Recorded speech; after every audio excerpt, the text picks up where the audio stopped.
आपल्यासोबत ठाकरे गटाच्या उपनेत्या सुषमा अंधारेजी जोडलेले आहेत। सुषमाताई, तुम्ही ॲडव्होकेट आहात, तुम्ही याबाबत अधिक तपशीलवार सांगू शकता।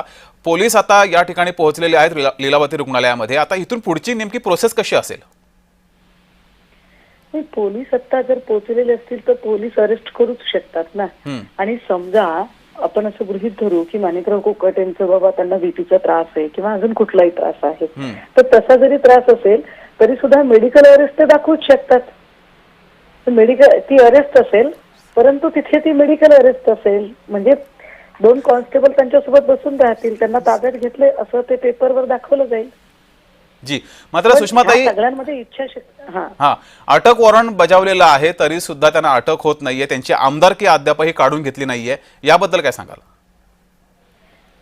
त्यावर तर आपण कालही सांगितलं, याचे 2 अर्थ आहेत। एक की त्यांचा राजीनामा घेतलाय पण स्वीकारला नाही असं म्हणणं म्हणजे स्वतःला सेफ करून घेणं आहे की बघा आम्ही नैतिकता पाळलेली आहे आणि नैतिकता दाखवत आम्ही राजीनामा घेतलाय, आता तो स्वीकारला नाही त्याला आम्ही काय करणार। आणि मीनवाईल शुक्रवारपर्यंतचा वेळ निघून जातोय, उद्या शुक्रवार आहे, उद्या कोर्ट दिलासा दिला समजा तर ठीक आहे ना, आता दिलासा दिला, आम्ही तो नैतिकतेवरून राजीनामा सुद्धा द्यायला तयार झालो होतो, तर आता काही प्रॉब्लेमच नाही, हे असं म्हणून पण सोडवणूक केली जाऊ शकते। किंवा दुसरं एक असू शकतं की जाणीवपूर्वक राजीनामा जरी दिला असला तरी तो स्वीकारायचा नाही, मंजूर करायचा नाही आणि जितका विषय चिघळवता येईल तितका चिघळवत ठेवायचा आणि त्यानंतर जमेल तेवढं राष्ट्रवादीला डॅमेज करायचं, हाही भाजपचा डाव असू शकतो, ते काहीही असो, परंतु court is court, order is order. आणि जर आता ऑनरेबल कोर्टाने सांगितले की अटक करायची तर आज त्यांना अटक झाली पाहिजे। जी, मात्र सुषमाताई, राहुल नार्वेकर यांच्यावर नेमका कुणाचा दबाव आहे? त्यांनी अजूनही का कारवाई केली नाहीये?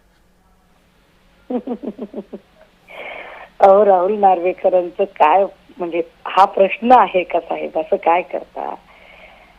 राहुल नार्वेकर असतील किंवा अजून कुणीही असेल, सगळ्याच बिचारे एकदमच म्हणजे काय म्हणता येईल, या सगळ्यांना आधी वरून ऑर्डर्स घ्याव्या लागतील, अदृश्य शक्तींना विचारावं लागेल, अदृश्य शक्तीने सांगितल्याशिवाय कसे निर्णय होतील बरं? ठीक आहे, असं कसं? सुषमाताई, धन्यवाद दिलेल्या या प्रतिक्रियाबद्दल।